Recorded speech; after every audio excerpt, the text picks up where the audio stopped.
No operation, no pain killer. చిన్న injection ద్వారా మోకాలు మరియు నడుము నొప్పులకు దీర్ఘకాలిక పరిష్కారం. డాక్టర్ ప్రకాష్ గుడిపూడి. 18 ఏళ్ల అనుభవం, 8,000కు పైగా హ్యాపీ పేషెంట్స్. సంప్రదించండి. Allied's pain and pain management centre, Hyderabad.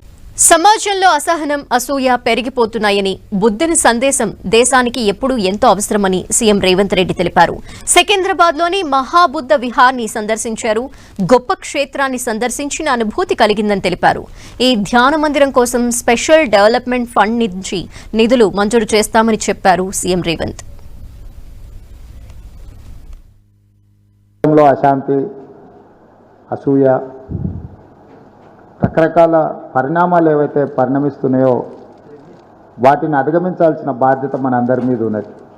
అది వ్యక్తులు కావచ్చు, ప్రాంతాలు కావచ్చు, వీటన్నిటిని కూడా మనం అధిగమించి ఒక మంచి సందేశాన్ని, ఒక మంచి ఆలోచనను పెంపొందించడం, సమాజానికి మేలు చేయాలన్న ఆలోచనని ఇతరులకు పంచడం చాలా అవసరం ఉంది ఇప్పుడున్న పరిస్థితుల్లో. కాబట్టి ఈ రకమైన కార్యక్రమాలు మీరు ఏది చేపట్టినా మా ప్రభుత్వం వైపు నుంచి భేషజాలు లేకుండా సంపూర్ణమైన సహకారం ఉంటుంది. ఎందుకంటే ఈ రాష్ట్రానికి, దేశానికి ఇప్పుడు అవసరం, అత్యవసరం.